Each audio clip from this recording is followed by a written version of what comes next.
A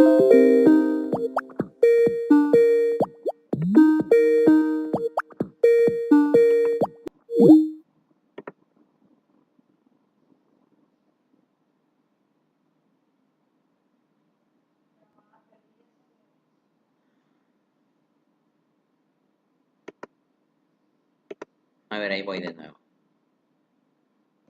Ahorita sí. Ahí lo edito.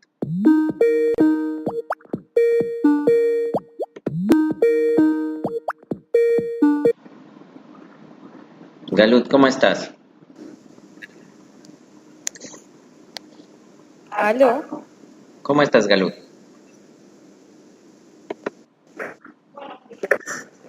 Bien, ¿puedes prender tu cámara, por favor? Bueno, fantástico. Mira, el día de hoy vamos a hablar sobre un tema bastante sencillo. Bueno, no es tan sencillo en sí, pero no es tan complicado entender la estructura para poder diagramar cuáles son los elementos necesarios para lo que es la implementación de la educación virtual en una institución educativa. Entonces, te voy a compartir en pantalla la presentación que hemos preparado, ¿ya? Aquí puedes tú ver cuáles son los pasos para poder implementar nuestra educación virtual. Entonces, el primer paso fundamentalmente es tener la infraestructura. Cuando hablamos de la infraestructura, estamos hablando de tener los computadores, tener los servidores, tener la conexión de internet, que nos sea necesaria para poder nosotros estructurar en este caso, una red que puedan tener acceso nuestros estudiantes para poder acceder a educación a distancia. Luego, una vez que tenemos ya la infraestructura, que es una base, vamos a tener que constituir un portal virtual. En este portal es el nexo, ¿verdad?, entre lo que son las aulas virtuales, ¿no?, y el software para las aulas virtuales y los estudiantes, ¿no? Esto es una página web que tiene que ser lo suficientemente amigable, que les tiene que permitir el login, el acceso, la identificación, para que puedan acceder a las aulas virtuales.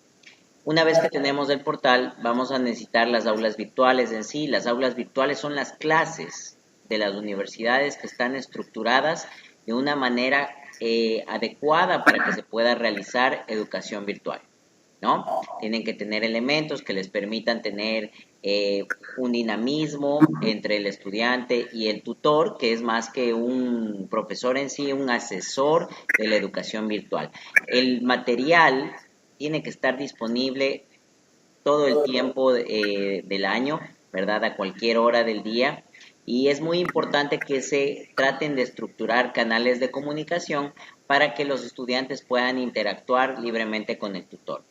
Luego vamos a tener finalmente lo que hablamos, un departamento de comunicación institucional en donde se pueden receptar quejas, donde se puede tener una retroalimentación acerca del servicio, en donde se puede hacer requerimientos, por ejemplo, respecto a eh, todo lo que es diseño, todo lo que viene a ser en sí ser la comunicación que quiere proyectar la universidad con respecto de sus aulas virtuales. O sea, no podemos tener un esquema virtual que no vaya acorde a la institución. Entonces, todo tiene que tener una armonía para que en sí la educación que nosotros estemos impartiendo dentro de las aulas virtuales esté en consistencia con lo que la institución quiere comunicar, quiere posicionarse como institución educativa hacia sus estudiantes.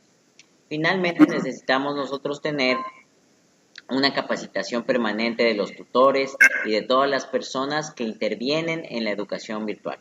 Si no tenemos esto, vamos a tener problemas, dado que son los tutores, son los asesores los que con el servicio que prestan dan el posicionamiento adecuado a la calidad de la educación que nosotros estamos tratando de impartir.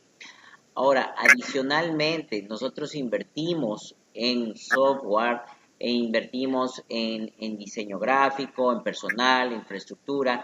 Si no tenemos la correcta capacitación, todos los recursos humanos que hemos invertido y la inversión en sí para constituir todo este esquema de educación virtual no va a ser utilizado 100% de su potencial.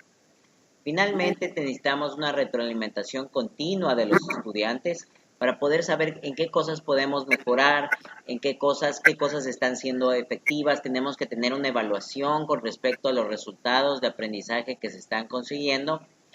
Y esto es importantísimo para poder tener un círculo de calidad que nos permita volver a seguir en este ciclo, ¿verdad? Y poder, por ejemplo, volver a saber qué infraestructura debemos volver a invertir, cómo podemos mejorar el portal virtual, cómo podemos mejorar las aulas virtuales, la comunicación y la capacitación. Y esto se vuelve un ciclo dinámico, ¿no?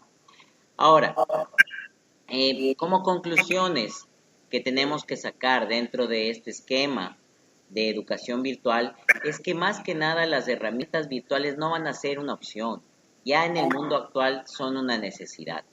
Todos los educadores tenemos que implementarlas como una parte integral de los cursos, inclusive presenciales, ¿no?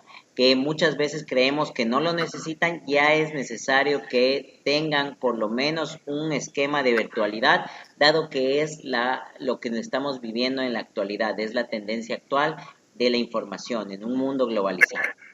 Ahora, adicionalmente tenemos todos los educadores que actualizar en la educación, estar actualizados en lo que son los esquemas de educación a distancia, en la docencia y estar capacitados en el manejo de las herramientas tecnológicas.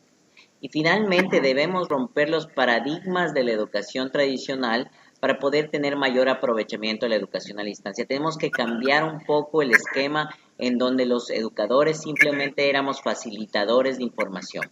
Ahora somos asesores que tenemos que tratar de fomentar el autoaprendizaje. Esto es importantísimo y lo más importante, lo vuelvo a recalcar, no necesariamente tiene que ser ya educación a distancia. Es algo que tenemos que incorporar inclusive en nuestra educación presencial. Bueno, Galut, espero que hayas tenido un aprovechamiento. No sé si tienes alguna pregunta con respecto a este tema. No, todo muy claro. Perfecto. Bueno, un gusto oírte.